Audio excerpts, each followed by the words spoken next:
bahwa sebagai pengantar saja, Allah menciptakan kita 2 telinga dan 1 mulut. Ini kenapa saya baca ini, ada hubungan antara judul kita, menjaga lisan. Allah menciptakan 2 telinga dan 1 mulut. Artinya apa? Kita diminta oleh Allah banyak mendengar, sedikit berbicara. Dan malah kita mendengar juga bahwa kita belajar melalui mendengar, bukan belajar melalui hasil bicara. Jadi 2 kata ini saya ambil sebagai hubungan antara judul dengan kalimat ini. Ini nyata pada kita. Coba lihat, telinga 2, mulut 1. Berarti ada apa? Ya. Dan kita juga waktu lahir pertama bukan bicara yang kita makan, tapi yang kita dapatkan adalah mendengar. Nah, jadi ini sebagai pengantar saja kepada Ustadz, waktu kami silakan.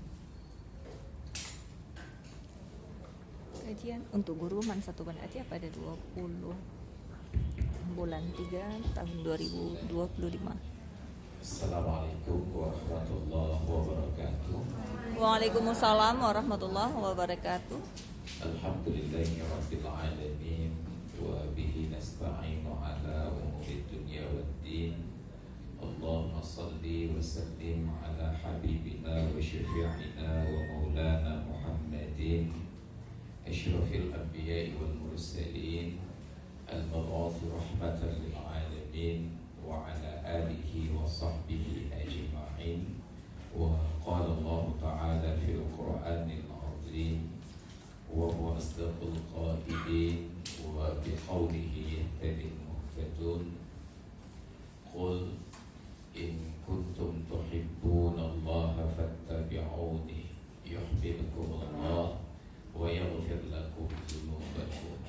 Shadaqallahul azim wa ballagha rasuluhun nabiyyul habibul karim wa nahnu ala dzalika minasyahidin wa syakirin walhamdulillahi rabbil alamin wa ba'du.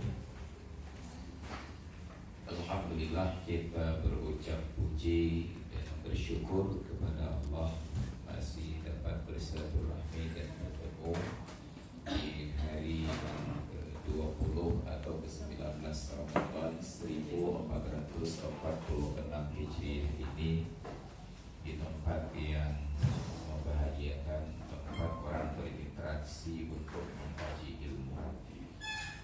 Lembaga kita ini disingkat dengan 3 huruf MAN, Madrasah Aliyah Negeri. Kata-kata madrasah itu bentukan dari dasar yang sama, 3 huruf, dal, rasid, dan sub, pelajaran. Tempat untuk belajar disebut madrasah. Orang yang menyampaikan pelajaran disebut dengan mudarris. Proses belajar mengajar disebutlah dengan tadarus. Makanya yang kegiatan malam bulan Ramadan itu sebenarnya tadarus, belajar, bukan tilawah sekedar baca.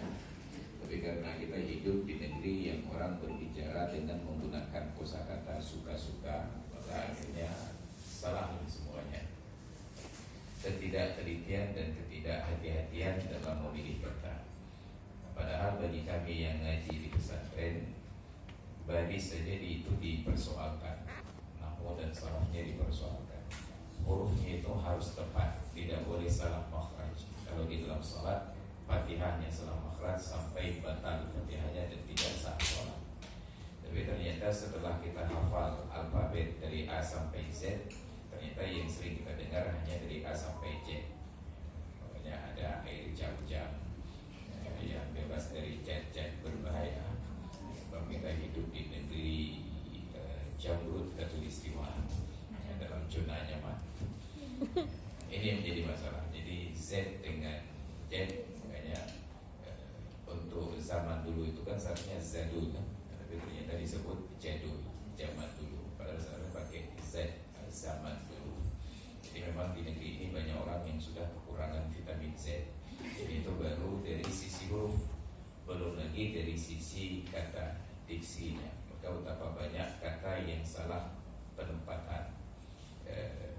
Dari dengan daripada saja sering salah tempat. Dari itu menyebut bukan sumber. Saya datang dari Ceke, meja ini dibuat dari kayu. Sedangkan daripada itu untuk pembanding, daripada tidur lebih baik kita sholat, daripada kita bertengkar lebih baik kita bersahabat. Tapi ternyata sekarang bahkan wartawan yang jadi juru bahasa dari dan daripada itu salah tepat. Makanya saya malas baca Quran, Quran. Ini persoalan-persoalan sederhana. Dan saya sangat yakin Bapak dan Ibu yang hadir, kalau saya tanya berapa nomor kontaknya, tetap dijawab di awalannya dengan 08 sekian. Padahal 0 itu kalau kita tanya ke guru matematik itu bukan angka. 0 itu adalah keadaan ruang yang hampa, tidak ada isi. 0 bahasa Inggris empty, 0 bahasa Arab fathi. Sedangkan 0, 0 dalam bahasa Inggris, 0 dalam bahasa Arab. Orang Inggris, orang Arab tak pernah salah sebut sifrut dengan kata fathi. Tapi di Indonesia tidak ada orang yang berdosa menyebutkan 0 itu angka.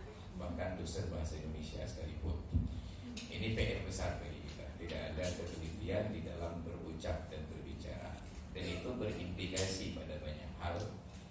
Misalnya dalam bab hukum, betapa orang-orang memahami sekarang bila seorang istri menggugat cerai suaminya disebut dengan kata-kata fasah. Aku kan aku fasah. Padahal fasah itu bukan gugat cerai. Fasah itu adalah pembatalan akad karena tidak terpenuhi syarat ataupun rukun. Kenapa dipasah? Oh ternyata wanita yang saya nikahi belum selesai iddah, maka fasah namanya. Tapi seorang istri yang menggugat cerai suami itu disebut dengan kata-kata khulu'. Tapi bahkan di mahkamah syariah pun untuk istri yang gugat cerai disebut dengan kata fasah. Memang negeri yang salah urus ini jadi persoalan kita, hal-hal yang paling mendasar. Maka di dalam komunikasi manusia tetap yang jadi panduan adalah kata-kata. Makanya al-ibratu fil uqud bil mabani wal alfat. Yang menjadi barometer, yang menjadi standar di dalam akad dan transaksi ada al-mabani, susunan kata, wal alfat, dan pelafalan-pelafalannya. Karena itulah orang menikah tetap hanya 2 pilihan kata yang sah, hanya dengan 2 wazan, zawwajituka dengan wazan fa'ala ataupun angkahtuka dengan wazan af'ala. Tidak sah dengan selain dari 2 kata tersebut, kecuali di dalam mazhab Imam Malik ada satu pilihan lagi, wahabtuka, aku wahabikan kamu, aku hibahkan kepadamu putriku. Karena ada ayat dalam Al-Quran, wa imra'atin mu'minatin wahabat nafsaha lin nabi, dan orang perempuan yang beriman yang menghibahkan dirinya kepada Nabi. Di kasusnya saat itu Nabi sedang menyampaikan kajian di dalam masjid. Tidak seperti kajian kita ini, kita pakai mic, ini bid'ah. Jadi Nabi sedang menyampaikan kajian. Tiba-tiba salah seorang wanita yang hadir bangkit berdiri, tunjuk tangan menyatakan, ya Rasulullah, saya hibahkan diri saya untuk menjadi istri Anda. Bayangkan saya sedang pengajian begini, tiba-tiba ada salah seorang ibu-ibu yang menyampaikan mahal banget. Tapi apa yang terjadi? Nabi menjawab dengan santai saja, mali walil mar'ati sya'nun. Saya nggak ada urusan lagi dengan perempuan. Istri yang ada aja udah lebih kapasitas. Jadi karena ada kata-kata hibah di dalam bab tersebut, akhirnya Imam Malik menyetujui bahwa hibah termasuk salah satu bentuk ijab qabul. Aku hibahkan kepadamu putriku fulanah. Sebenarnya hanya sampai di situ saja. Sedangkan penyebutan mas kawin tidak menjadi salah satu syarat. Boleh disebut, boleh tidak. Tapi di negeri kita menyebutkan mas kawin menjadi harga mati. Dan lafaznya pun harus dengan wazan yang sama. Saya nikahkan kepadamu putri saya fulanah binti fulin dengan mas kawin sekian banyak emas dibayar tunai. Ini memang harus itu barisnya tunai. Dan itu harus terikat nafas. Kalau putus nafasnya diulang lagi. Makanya kalau bukan sah nikah insyaallah. Padahal di dalam agama ijab qabul tidak wajib dihafal, boleh dibaca. Tapi entah kenapa harus dihafal. Sampai keluarga pengantin laki-laki harus berdasar tahu. Yang menyojit juga tahu insyaallah lebih kami. Pertama biaya. Padahal biasa saja tinggal tulis saja di atas meja itu dengan font yang besar sedikit ukuran 36 tadi. Karena itu ijab qabulnya maka jika mau belum ya beraya itu font sah ijab qabul. Tapi karena kita terlanjur hidup di negeri yang menganut satu falsafah bangsa, selama dapat dipersulit untuk apa dipermudah. Astagfirullah. Ya, itu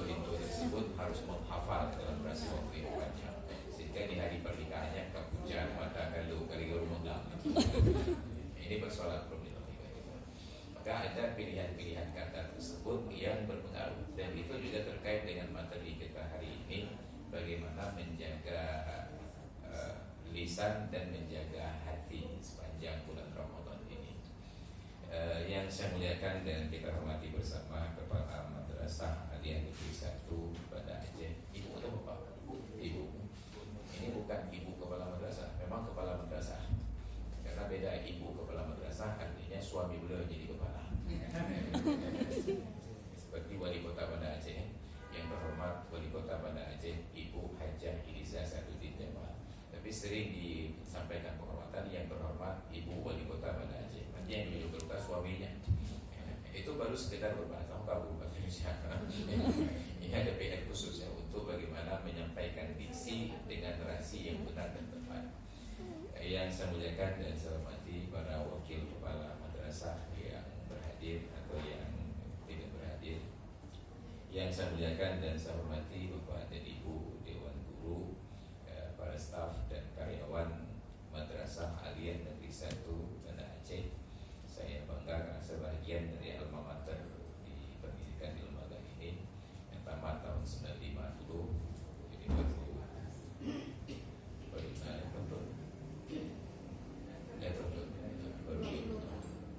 jadi seolah-olah ingin kembali lagi pakai celana warna abu-abu. Tapi kumis dan jenggot nggak bisa berbohong. Alhamdulillah pada hari ini kita bisa berhadir bersama-sama di kantor guru ini untuk mengisi kegiatan ceramah Ramadan. Jadi sudah dimulai oleh Pak Zakir dengan pengantar sedikit. Allah menciptakan manusia, memang asal mulanya itu dari tanah, tapi hanya untuk Nabi Adam. Sedangkan manusia yang kedua tidak lagi berasal dari tanah, apalagi kita yang sudah di akhir zaman. Wa khalaqa minha zawjaha, diciptakanlah dari Adam itu pasangan hidupnya, Hawa. Ada yang katakan dari tulang rusuk dan dari hal-hal yang lain. Bisa secara harfiah, bisa secara majaz. Maka Nabi katakan yang paling bengkok dari tulang rusuk itu adalah bahagian yang paling tinggi, yang paling atasnya. Maka istausu bin nisa'i khairan, jagalah wanita itu dengan baik-baik. Fa innahunna khuliqna min dhal'in ahwaj, karena mereka diciptakan dari tulang rusuk yang bengkok. Bila dipaksakan untuk lurus menjadi patah, bila dibiarkan makin bengkok. Makanya untuk menjaga orang perempuan perlu ada seni. Karena itulah orang perempuan suka pada seniman. Karena ada seninya ketika lurus mereka. Gak bisa lurus begitu saja, main hantam saja, hancur. Jadi dalam Al-Quran Allah katakan, Allahul ladzi akhrajakum min butuni ummahatikum la ta'lamuna syai'a faja'ala lakumus sam'a wal absara wal af'idah qalilan ma tashkurun. Allah yang mengeluarkan kalian dari perut-perut ibu kalian, perut-perut ibu-ibu kalian. Min butuni ummahatikum, butun berbentuk jamak, ummahat juga jamak, dari perut-perut ibu-ibu kalian. Itu menunjukkan bahwa ibu tidak boleh seorang.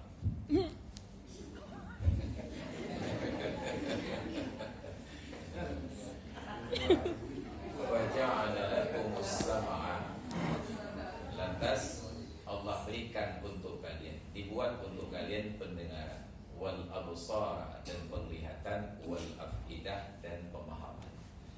Urutan-urutan penyebutan tersebut ternyata bukan asywaiyah, bukan ujuk-ujuk. Memang itu terstruktur bahwa organ pertama kita untuk mencerna ilmu adalah telinga, pendengaran. Bahkan telinga itu sudah berfungsi sejak janin masih di dalam rahim, sejak bayi, sejak kita masih berbentuk janin di dalam rahim. Makanya di dalam agama dianjurkan supaya kepada ibu wanita yang sedang hamil itu sering-sering dilantunkan ayat suci Al-Quran agar didengar oleh mereka. Sedangkan pakar kesehatan modern menganjurkan agar ibu-ibu hamil sering-sering mendengarkan musik klasik karya Beethoven. Mereka lupa bahwa Beethoven itu bermasalah pendengarannya. Makanya anak-anak yang lahir menjadi glowing selama ini. Jadi yang pertama adalah pendengaran. Karena itulah begitu dia lahir dianjurkan untuk dikumandangkan azan, sekalipun dalil tentang kumandang azan pada bayi baru lahir ini bukanlah hadis sahih. Yang penting itu hadis, bukan hadis palsu. Setaif apapun selama dhaifnya itu bukan karena tadlis, bukan karena tazwir, maka hadis itu bisa diamalkan. Kenapa? Sekurang-kurangnya Nabi sudah menyampaikan. Sebab dhaifnya satu hadis belum tentu Nabi tidak menyebutkan dhaifnya satu hadis karena faktor rawi, orang yang meriwayatkan itu. Kalau orang-orang seperti kita yang jadi salah satu sanad di dalam hadis, yakinlah semua hadis akan jadi hadis dhaif karena kita tidak menjaga kualitas akhlak. Kalau nasihat ulama saja kita dengar, apalagi ini sudah dinisbahkan kepada Nabi, maka dikumandangkanlah azan pada telinga bayi yang baru lahir.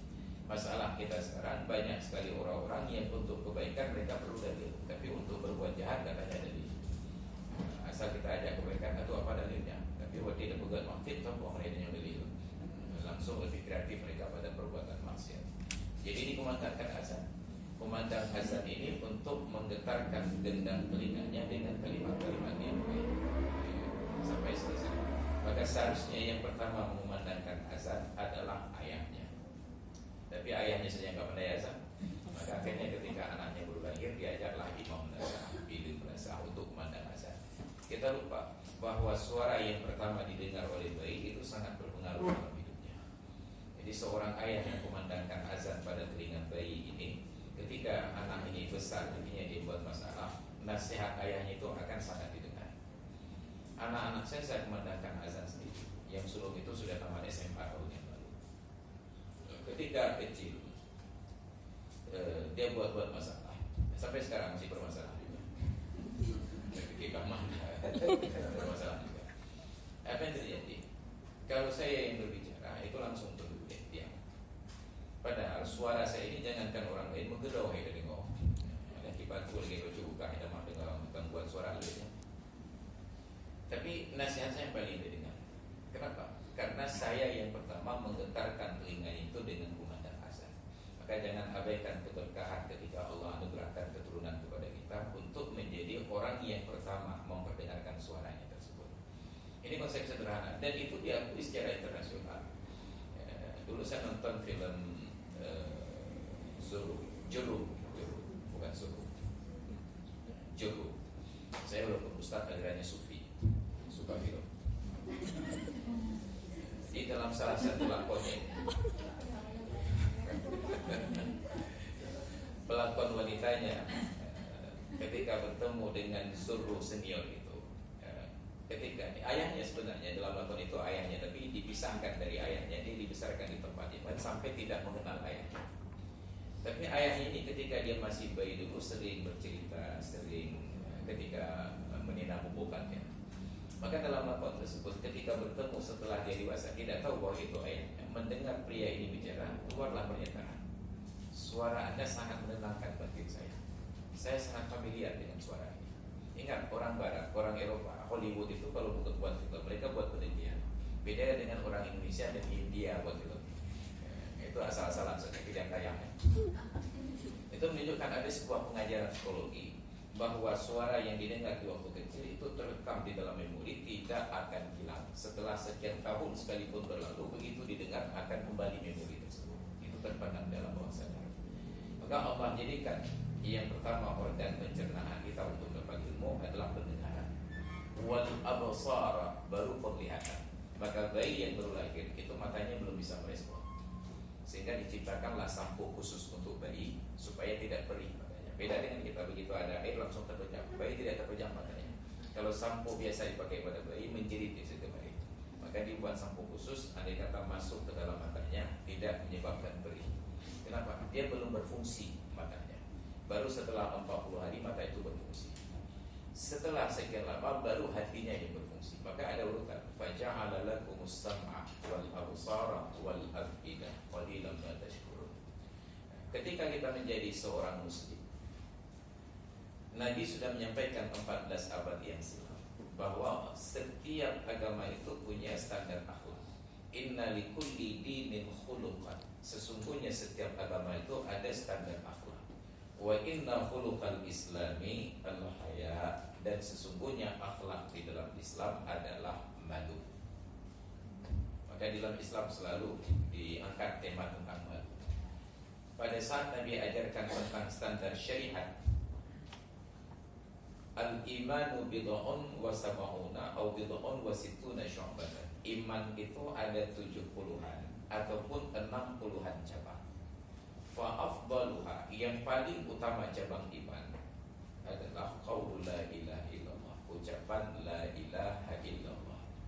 Wa adnaha, cabangnya yang paling rendah, yang paling terjangkau oleh kita adalah imatatul adza anit thariq. Sayangnya frasa imatatul adza anit thariq itu mengalami penyempitan makna ketika diterjemahkan oleh para mubaligh, oleh para ustaz. Maka sering kita dengar arti imatatul adza anit thariq, memindahkan duri dari jalan. Apa yang terjadi? Terjadilah gangguan di jalan. Ketika ada orang naik becak, mengemudikan becak, begitu melihat duri di jalan, dia hentikan becak di atas badan jalan, dia pindahkan duri. Padahal kita lebih terganggu oleh becaknya daripada dengan duri. Enggak ada lagi sepeda motor yang kempes banyak gara-gara duri. Enggak lagi orang jalan kaki yang tertusuk kakinya gara-gara duri. Tapi orang terganggu gara-gara becaknya parkir di atas badan jalan karena dia memindahkan duri. Padahal tidak ada satu kamus bahasa Arab yang mengartikan al-adza dengan duri. Al-adza bukan duri. Kalaulah al-adza duri, maka itulah yang paling menderita itu orang perempuan. Kenapa? Yas'alunaka 'anil mahidhi. Mereka bertanya kepadamu wahai Muhammad tentang menstruasi. Qul huwa adza. Katakanlah menstruasi itu adalah duri. Oh. Kenapa diartikan adza itu dengan kata-kata duri? Adza bukan duri. Adza itu sesuatu yang mengganggu. Bagaimana? Qaulun ma'rufun wa maghfiratun khairun min shadaqatin yatba'uha adza. Qaulun ma'rufun, ucapan yang ma'ruf, wa maghfiratun, dan permohonan ampun, khairun, lebih baik, min shadaqatin, daripada sedekah yatba'uha adza, yang diiringi dengan sikap yang mengganggu. Bukan duri. Tapi kenapa imatatul adza anit thariq tiba-tiba al-adza menjadi duri intinya? Ini contoh error. Dan itu disampaikan dari mimbar Masjid Raya Baitur Rahman oleh para penceramah dan mubaligh di sana. Makanya ketika Prof. Asman Ismail mengundang saya sudah sebelum Covid dulu, kata beliau, Ustaz, ini kami imam dan pengajar di Masjid Raya Baitur Rahman, sebulan sekali di hari Sabtu terakhir setelah asar itu ada kumpul-kumpul mengundang pemateri dari luar untuk menyampaikan kajian. Maka bulan ini kami undang Pak Ustaz untuk menyampaikan materi. Jadi begitu saya datang, semua hal-hal yang menjadi problematika itu saya serang langsung di hadapan imam-imam besar tersebut. Termasuklah kajian yang menyatakan al-adza itu duri. Termasuklah kajian yang mengartikan al-fitnatu asyaddu minal qatli. Fitnah itu lebih kejam daripada pembunuhan. Saya katakan ini penyalahgunaan ayat Al-Quran untuk dalil yang tidak tepat. Kenapa? Karena salah pilihan kata tadi. Tidak menjaga bahasa, apalagi sampai ke hati. Padahal al-fitnatu asyaddu minal qatli itu bukan fitnah dalam nomenklatur kita. Karena fitnah yang kita pahami dalam bahasa Indonesia, di dalam bahasa Arabnya disebut dengan kata namimah. Pelakunya namam. Sedangkan fitnah dalam bahasa Arab itu berbeda antara fikih dengan tafsir. Dalam fikih, fitnah tersebut adalah mailun nafsi wa du'aiha ila zina, kecenderungan jiwa dan ajakannya untuk terjadi perbuatan zina. Maka ketika dibuat standar hukum misalnya, tidak boleh seorang perempuan membalas salam seorang laki-laki di tempat yang tidak aman dari fitnah. Maka fitnah yang dimaksud itu bukan omongan orang lain, tetapi kemungkinan untuk terjadi perbuatan zina. Berpapasan di jalan sepi seorang laki-laki dengan seorang perempuan. Yang laki-laki ini mengucapkan salam, Assalamualaikum. Yang perempuan makruh dan bisa jadi haram menjawabnya. Kenapa? Karena tidak aman fitnah. Apa fitnahnya? Kalau dijawab oleh perempuan ini, Waalaikumsalam, akan maju pertanyaan kedua. Oh iya.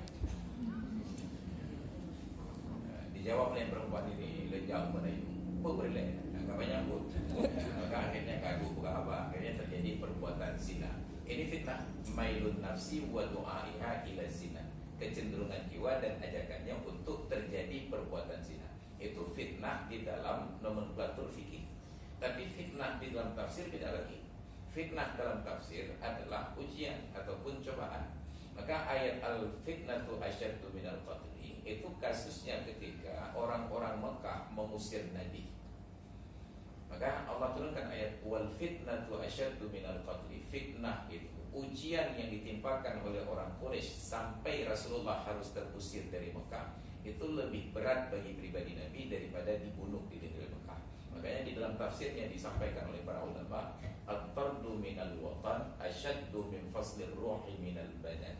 Terusir dari tanah air itu jauh lebih berat daripada berpisahnya nyawa dari tubuh. Itu makna al-fitnatu asyaddu minal qatli. Nanti diulang lagi beberapa ayat ke depan, wal fitnatu akbaru minal qatli. Tiba-tiba ini sudah profesor, sudah doktor memberikan nasihat, kita nggak boleh memfitnah-fitnah orang karena al-fitnatu asyaddu minal qatli. Fitnah itu lebih kejam daripada pembunuhan. Ini profesor salah jawaban itu. Kenapa? Menyalahgunakan ayat Al-Quran dengan arti yang bukan yang dimaksudkan di dalam Al-Quran. Makanya Al-Quran itu harus dibaca tafsirnya dulu untuk dipahami, tidak cukup hanya dengan terjemah. Itu contoh sederhana. Maka di dalam agama, sebagai seorang muslim, kita dibuat batasan paling rendah praktek beragama, imatatul adza anil tariq, memastikan bahwa jalan itu bebas dari